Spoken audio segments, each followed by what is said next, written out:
Hi, Sharon. So thanks very much. We're now live. So Hello, we're live. Mind my P's and Q's. I've got a bleeper for you. I need a big one. So thanks very much for joining me today. I'm really grateful that you've given me your time. You've got a fascinating story, which I'm really looking forward to. Well, I've heard a little bit about it.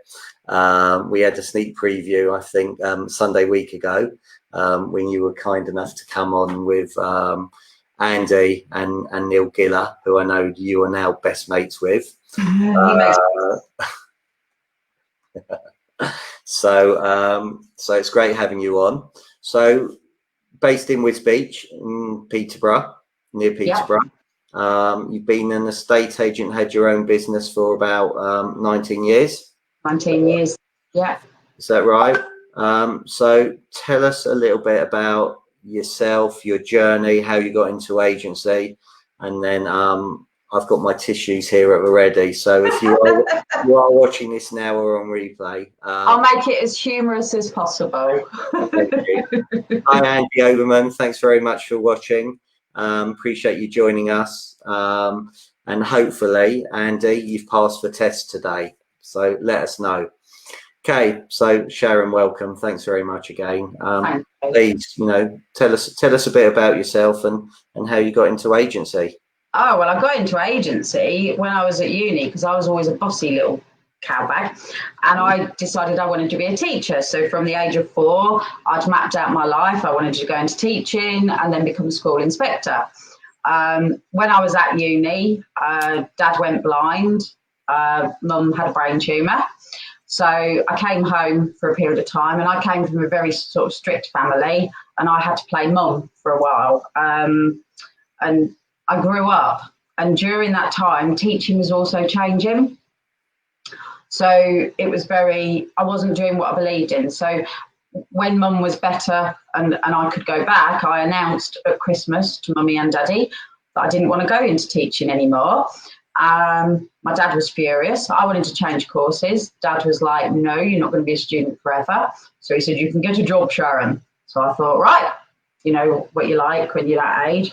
So whilst I'd been at uni, my dad had made me get they'd always been self-employed. So they made me get a weekend job, and my weekend job was in an estate agent's. So I thought, okay, I'll be an estate agent. So that's what I did. And did you set up your own business or? Not straight away. No, I worked for Spicer McCullough at the time, William H. Brown. And then I decided, I mean, all this time Dad was not amused and kept saying, you'll end up like Susie Lamplugh.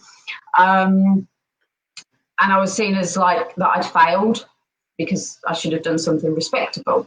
And then obviously because of the experience of parents being self-employed, I thought, okay, I'm going to set up on my own. Prior to that, I worked for a small independent in Peterborough just to see the difference between independents and corporates. And then in 2001, I set up my own business. The day I was actually in the bank setting up the bank account for said new business, I got a phone call from the hospital saying, get over here quick, because Dad had been in hospital since the Christmas. And when I got there, shortly afterwards, he died. So that's where the C comes from, in C Carter's, because I've named it and set it up prior to him dying. And actually, he was okay with me when he was in hospital and saying, you know, I'm going to set up my own business. I think he was finally relatively proud. Unfortunately, his timing was pretty shit, so he didn't actually see me open. But, you know, so I went ahead, and even though I was a daddy's girl, I still went ahead. We opened. 2000, that was 2001. 2002, I set up the first rental agency. Did really, really well on that. And then a few years later, I set up another rental agency specialising in HMOs. Grew the rental agency.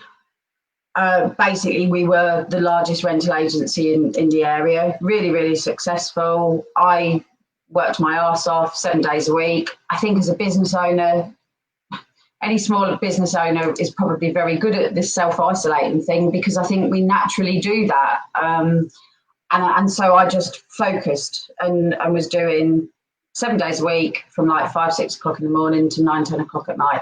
But it was brilliant. I loved it. I loved the success of it.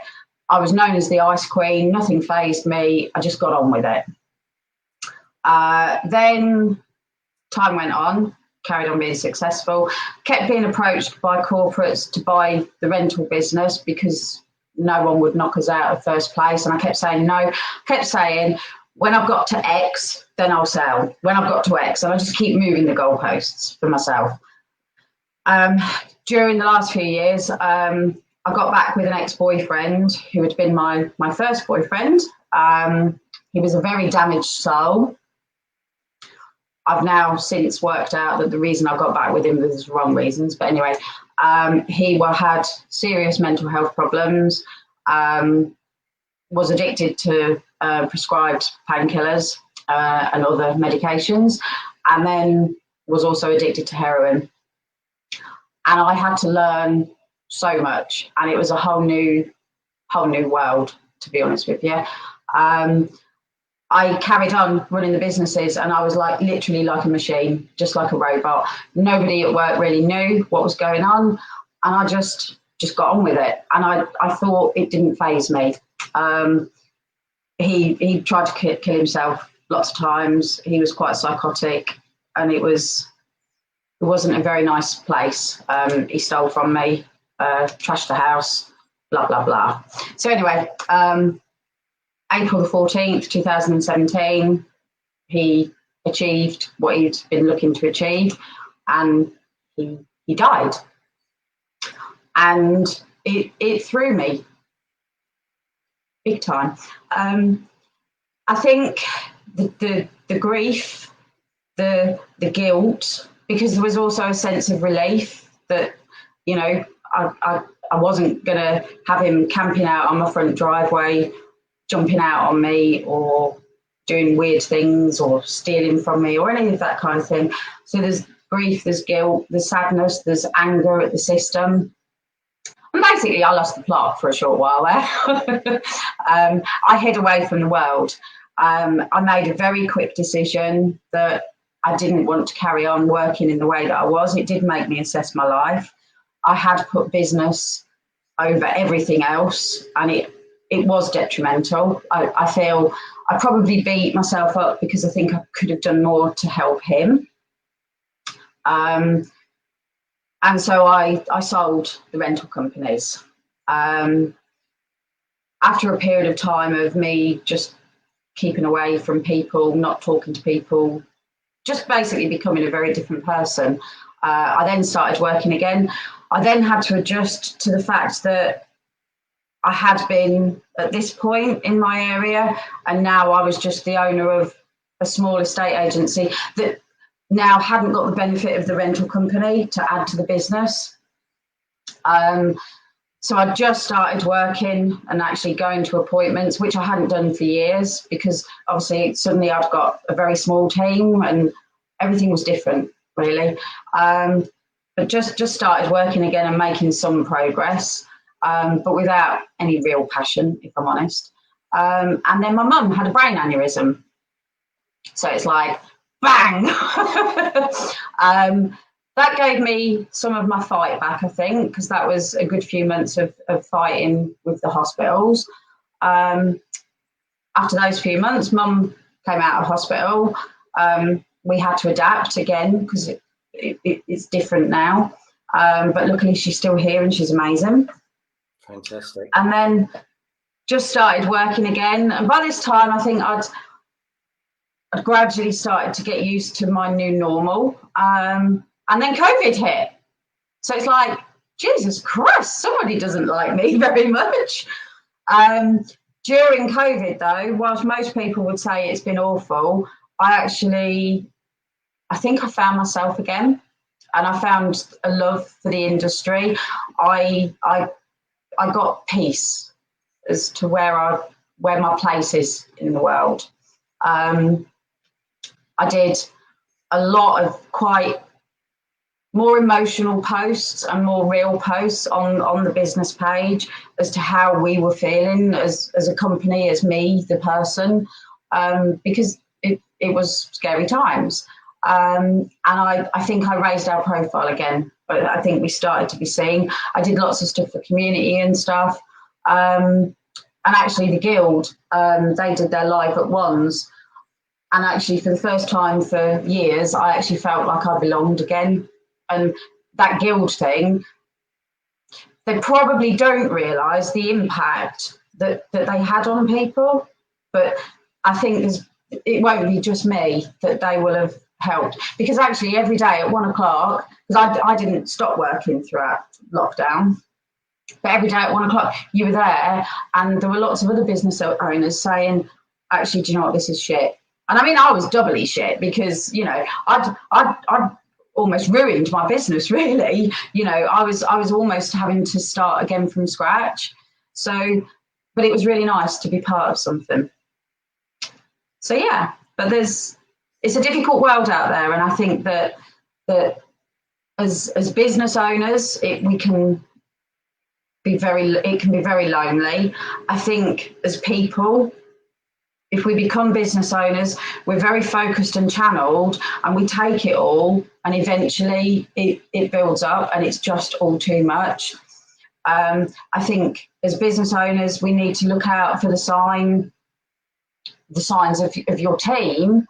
But the biggest problem is if you're a business owner, and if you're not sharing that business with anyone, no one looks out for you, because you just put on this face and you carry on, but no one's watching out for you. And I think that's why it's so important to be part of something like the Guild, like Agents Together, because we need, as people, we need to be looking out for others, because whilst everyone always says, go and talk to somebody, the reality is when you're in this place, you don't, because you don't want to, you know, look like you're failing. You don't want to look like you're being a wimp, especially if you're known as one sort of person.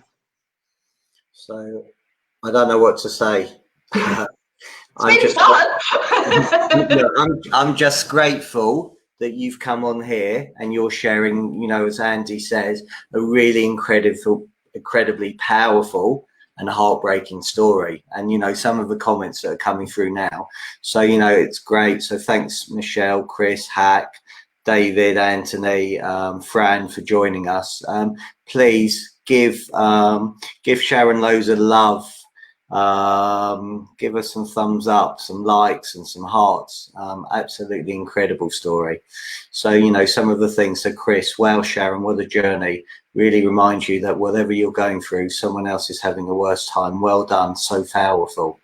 Michelle, wow, go lady. You certainly know how to keep going, and sending much respect and love. So incredible. So resilience.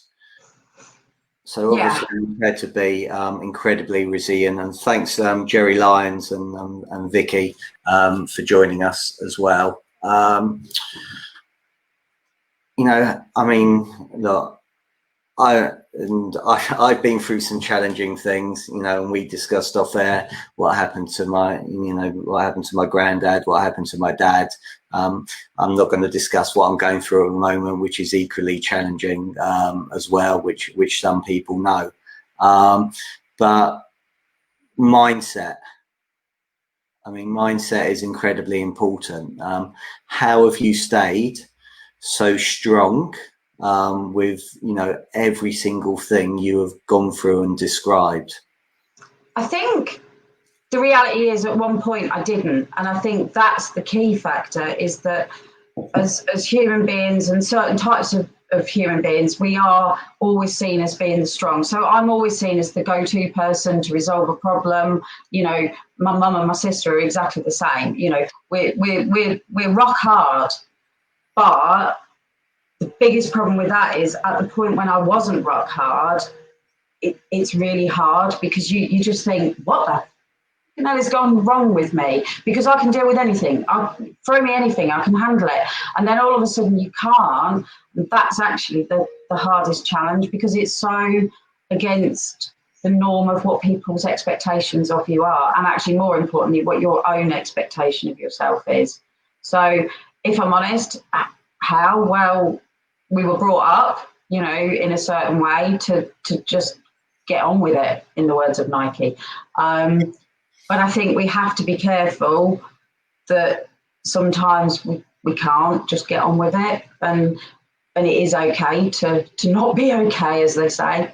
But I would hate, because I did feel shit. God, I felt shit, and it's that part of feeling like a failure, because it's not just the personal side, it's the professional side. So it's adjusting that at one point, you know, you've got this big 3 businesses, and you know, everybody knows who you are, to suddenly adjusting to being the person that nobody really knew who you were. You weren't needed anymore, and actually that's difficult too. It's a massive adjustment in your own character, and I think it takes a while to get your head around it. And you do keep it to yourself. Like I say, everyone always says, oh yeah, you need to talk about it, but you don't, because how embarrassing is it to admit, you know? But no one would come up to me and go, do you know what, Sharon, I think that you're struggling with this, aren't you? Because I've never been the person that would be the person that would say I'm struggling. So I think they're the people that we need to look out for more, because some people are happy to, or more comfortable now, and there's loads of, you know, things online and everything, and it does encourage people to talk about it, but the reality is not all of us are capable of that. And I think that's the key, is showing us as business owners or whatever to look out for people who are not showing the obvious signs, but to be aware of a change, because there will be slight changes.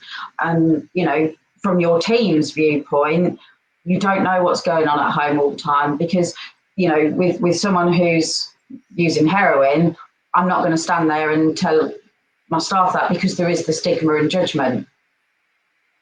And that's sad as well, actually, because there's so much more of it. So it's not just us and our teams, it's what's going on at their houses. And whilst we can all sit there and say, oh, you shouldn't let it impact your work, there are times when you can't completely separate everything. So from the people at the top, they need to be listening to what's going on in, you know, and that doesn't mean it's a whole personal life, you know, dissection every single day of the team, but be aware, very aware.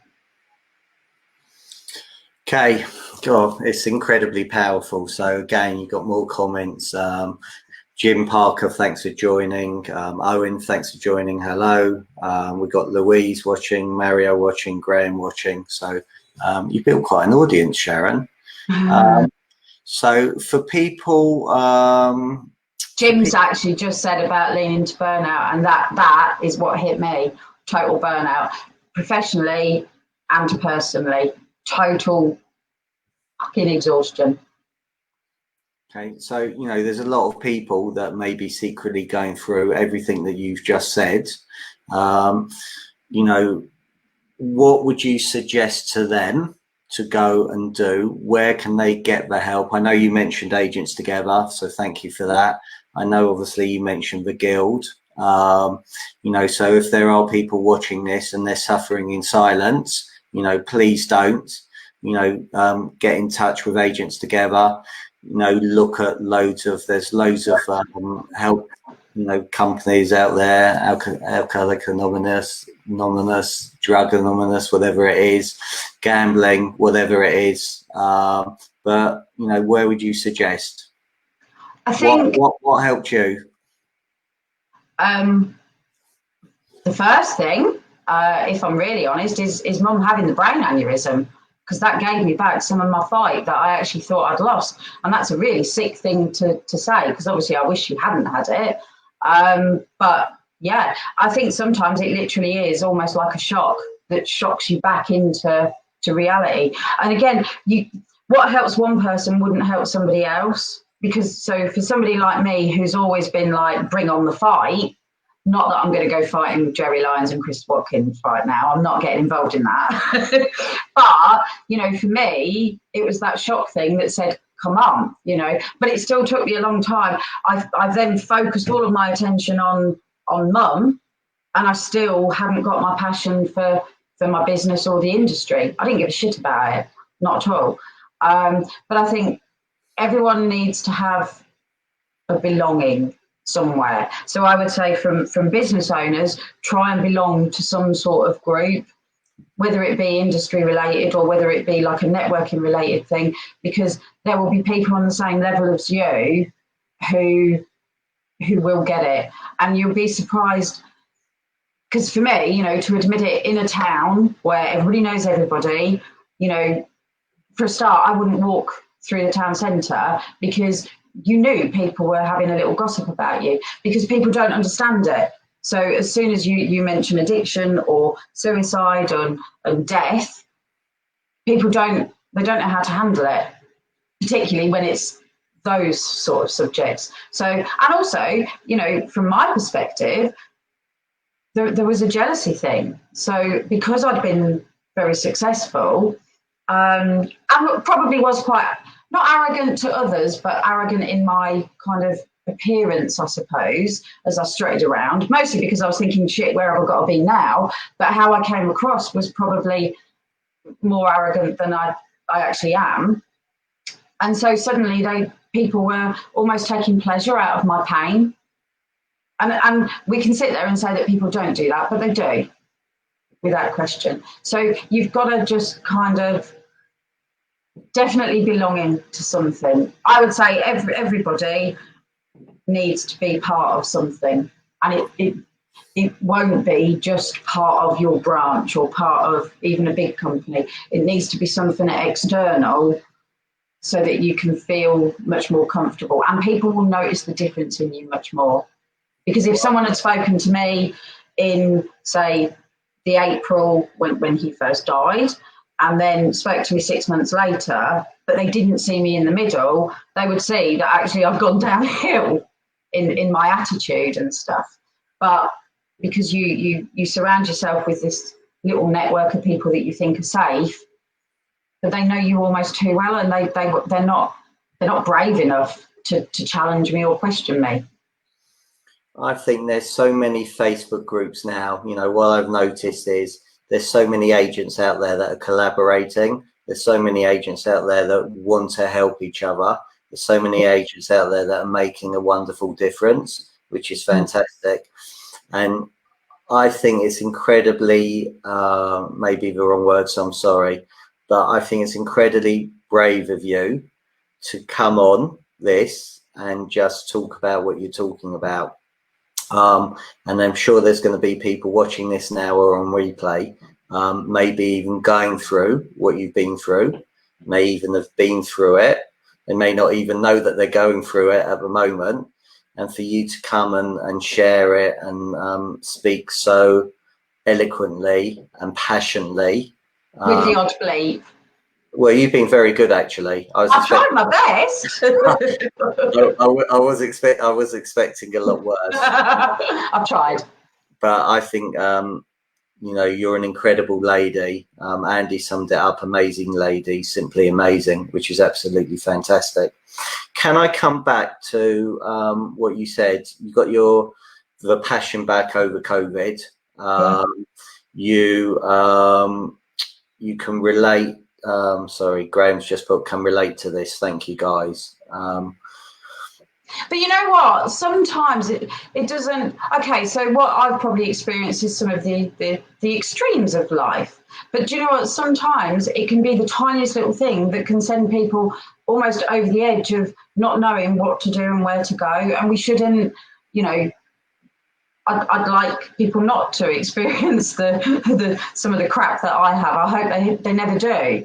And so I don't think we should belittle some of the small challenges. And I think social media can be great, but even within all these estate agency groups, most of the time what we're all doing is putting on this, yeah, we're doing this, we're doing that. And it can be very fake, because it's quite humiliating to sit there and go, do you know what? I actually don't know what to do. I am working my arse off. I'm trying so hard, but, you know, hubby's just been made redundant, whisking, you know, I don't know what to do. I'm at a loss and I feel like giving up. And it you know, that's going to happen even more now. We're coming up to the end of furlough. There's going to be a lot of people in the industry who have got things happening at home that are not industry related, but it will impact them. And I think we need to be careful not to just say we should talk about the big things, but sometimes life sucks, even the little bits. And yes, we can all sit there and say, yeah, you've got to be tough, you've got to fight it. But sometimes you just want someone to listen and be as a sounding board.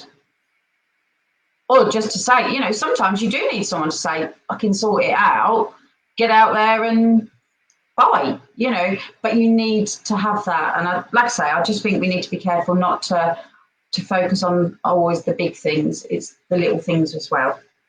Okay, spot on. Please give Sharon more likes, loves, hearts. So again, Jerry Lyons, Sharon is a true fighter. I really want to get in the ring with her. He wants to scrap with me, doesn't he? Loves the realness, and that's something you touched on before. You know, and I like to talk about that. When you said that, you know, in lockdown you decided to do loads of videos, and it was real about you and personal. So, you know, what were those sort of videos? What were you talking about? They were mostly not videos, because actually this is well out of my comfort zone. I am not comfortable with this space. So actually this is, other than the Sunday, this is the first time you'll have seen me on video. I don't do that. But it was social media posts on our business page about how, you know, I was exhausted, I was worried. Just being really honest with clients, saying that, you know, because I was drained. I was actually locked in at the time of Neil's anniversary, which I don't really want to be at home during that period. And it, you know, it's 3.5 years now, but in April it was 3 years. So it's not a recent thing, but I just didn't want to be at home. And instead we were all trapped in our houses. And I actually put that, you know, I'm locked in a house that I don't want to be in. Actually, just to add to the problems, I've also, you know, got an extension that I never finished on the house because of all the problems and everything else. So I still live in a house that's unfinished, and I don't actually want to live here. So, you know, it's just another little thing. But yeah, so I think by putting those things on, I think it made people, our clients, felt comfortable of saying, do you know what, this is hard. I am scared. And I think it raised our profile in being very real. As you can see with me, you know, I'm not a typical corporate agent. I'm very blunt and you know, say it as I see it. We're not everyone's cup of tea, but for a lot of people, and that bluntness. Because if someone's saying to me, you know, something and I think it's shit, I'll tell them I think it's shit, you know. And I think people like that. But our clients really liked that during that time. And actually it made me feel better as well. Good. Rather than the fake, you know, oh, here we are, we're still working, we're still busy, we're still selling houses. It was like, look, don't know what to do. And it's real. 100%. And then people seeing the true side to you. Yeah. And then as a response, in a way they'd never have done before. The only true side they saw is a professional true side. So yeah, professionally, this was a personal side, and I think that was quite nice and quite refreshing for me as well. So obviously you sold your letting book, which was challenging. You're just doing sales now. Yeah. How have you found sales since coming out of lockdown? Yeah, vastly improved. You know, we've really pushed hard, worked hard, and actually I'm really pleased with the progress that we've made. So, like I say, you know, I was with pre-loopy time, as I would call it. We were always like third or fourth agent in sales and always first on rentals. And I dropped right down, you know, we were bottom of the pile. And now I think we're back up there, sort of fighting fourth, fifth. There's a couple of new agents opened recently. So they're doing really well. But Yeah, I think we're holding our own now. People know about us, and actually, we're doing a damn good job. And how we've always worked as an agency is we treat people as if they were our mum or our nan or our granddad, and you know we do care about the human element. And actually, if nothing else, from all of these various different life experiences, it does help because, and you've got to take something good from all of it. You understand even more about people, and actually now and the next few months, we're going to see it even more. There's going to be so many more people who are really, really emotionally struggling. You know, the amount of drinking is increasing. That increases domestic violence. The amount of substance misuse is increasing.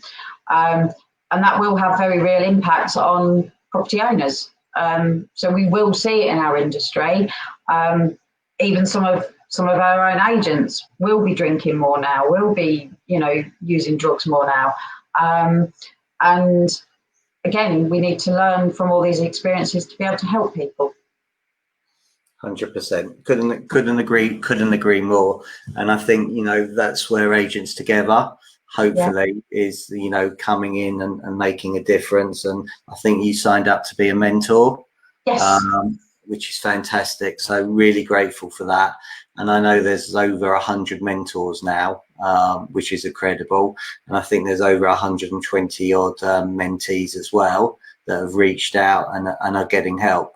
So, you know, it's nice for agents to know that there is a place there where they feel that they can go and get some support. And I know they put on some wellness webinars, and there's some blogs that are useful that will help people.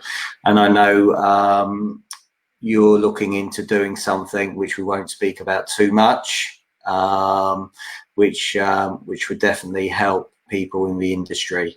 On a subject that never gets mentioned in our industry, but it is hugely part of it.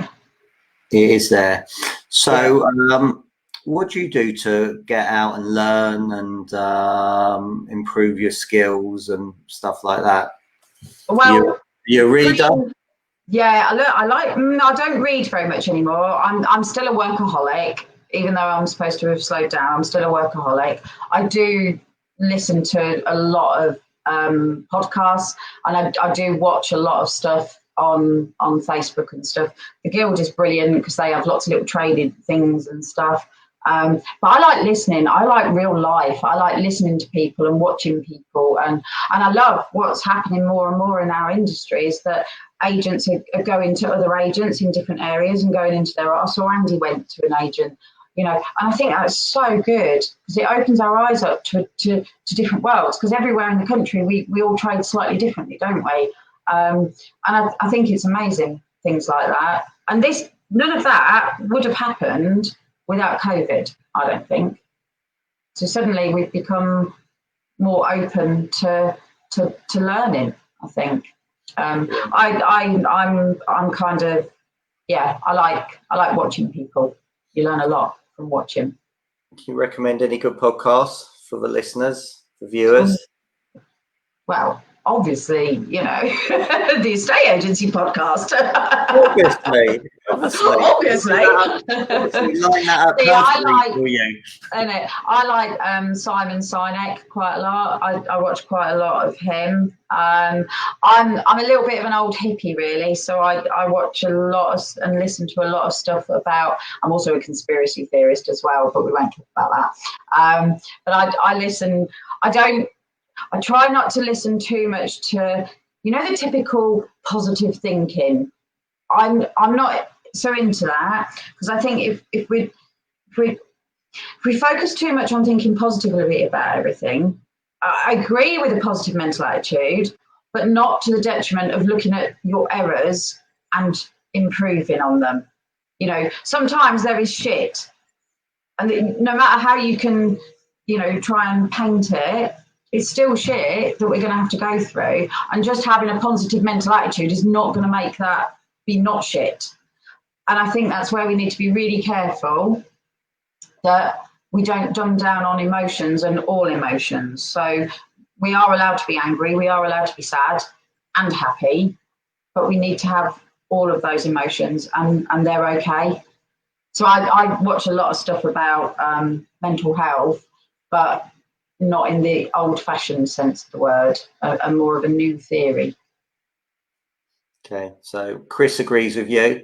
If there's a silver lining to COVID, that's it. So many agents are speaking to each other much more down here now. It's better for the client too. 100%. One final question. Okay, so knowing what you know now, okay, if you were opening again, what would you do differently? God, there's loads, but systems in place from day one, without question. For me, if I was doing the same again, I wouldn't put myself as being the face of it and so controlling. I think sometimes you have to allow people to make mistakes. You have to delegate from day one. And even though they probably won't do it as good as you, it can still be good and good enough. Because I worked too hard. I did, without question. And it was at detriment to my personal life and family and stuff. So yeah, put it in place. And don't get me wrong, when you start a business, you need to work your ass off. You know, if you sit there and think it's going to come to you, it's not. But I think you need to do it with balance, and definitely, in the words of John Paul, get the systems in place from day one. Have your non-negotiable standards. Have it all written out before the day that you open the door, and hammer it in. And actually, don't give people so many chances, because actually, I'm one that my bark is worse than my bite. So I wouldn't have a meeting about having a meeting. I'd say, that's shit, or whatever, let's deal with it. But there are, I would say don't give people as many chances. If it's not working, manage it, and then manage it out much more quickly. Okay, thank you. And so actually enjoy it, because you will never, ever, ever have those early days ever again.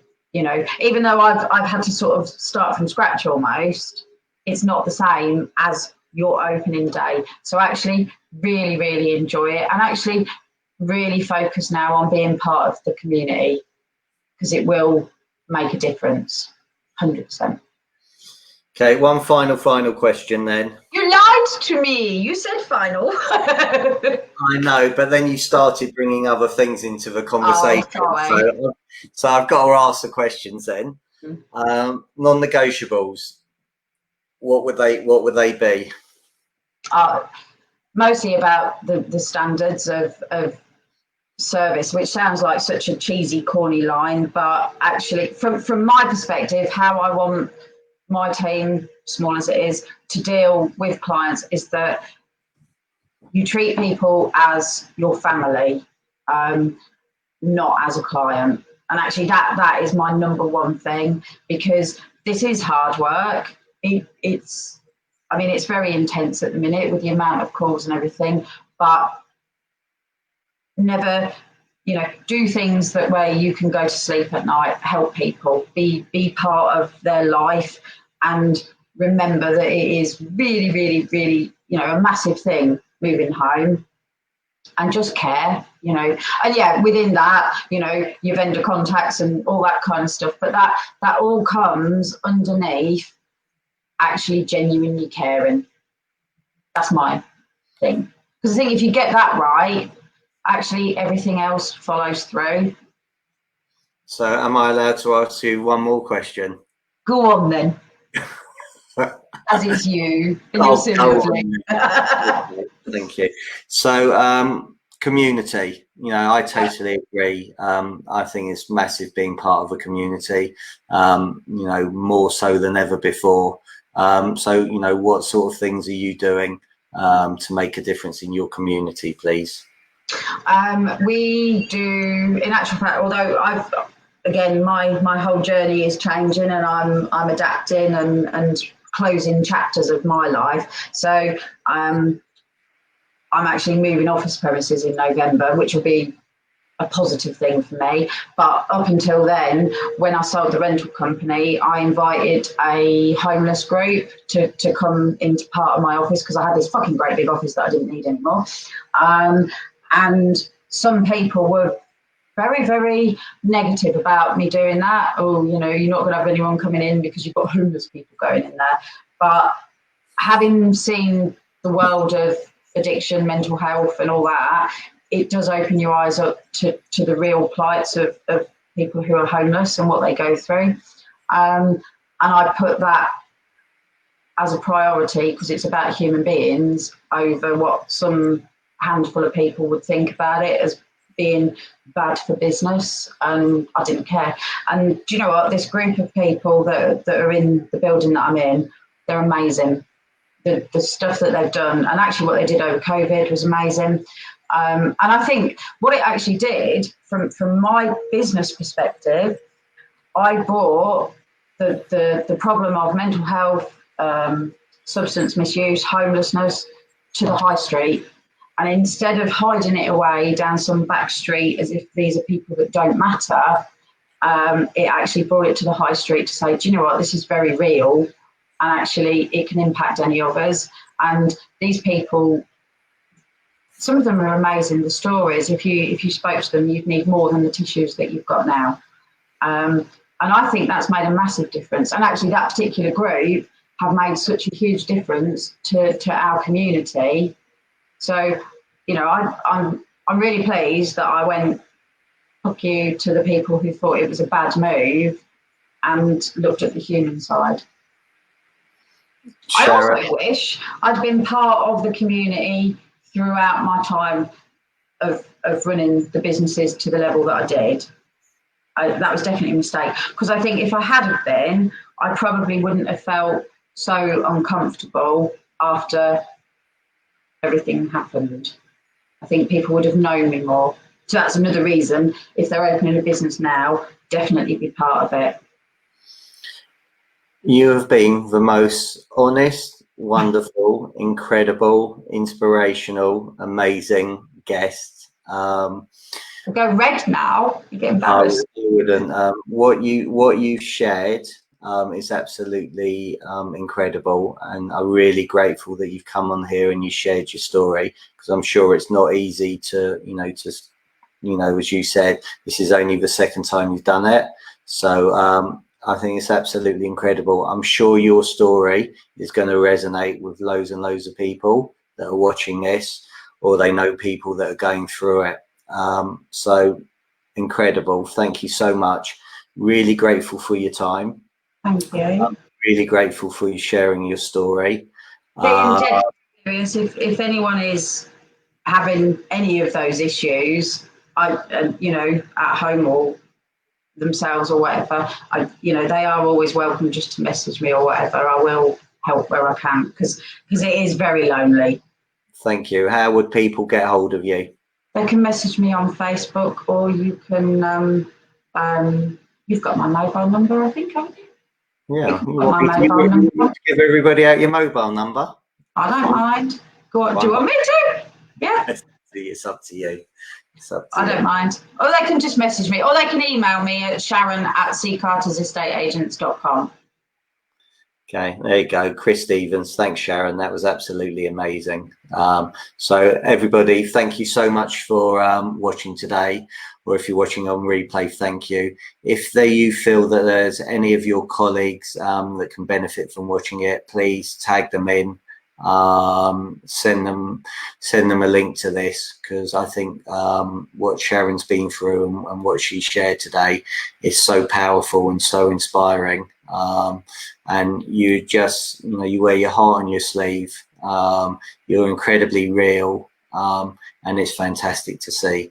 So everybody's still here. So everybody else can see the same. They can still be here and do better and be a better person for it too. Brilliant. And on that note, thank you all for watching. Have a lovely, great Thursday, great weekend. Next Tuesday, I'm going to be joined by Rob Stoll, who's been 30 years in the industry with an agency called Helmores down in the southwest. And on Thursday, I have got Pete Wilkinson, who is an exceptional guest who is going to help everybody with choice management. So really looking forward to that. So thanks very much for watching. Sharon, thank you for being an absolutely amazing guest. I'll put my tissues away now. You didn't have to cry, look. I did it nicely for you, didn't I? So it was very matter of fact. No emotion in there. You did, but I am a little bit emotional listening to that story. So thank you, absolutely inspirational, and thank you all once again for watching. Thank you. Bye.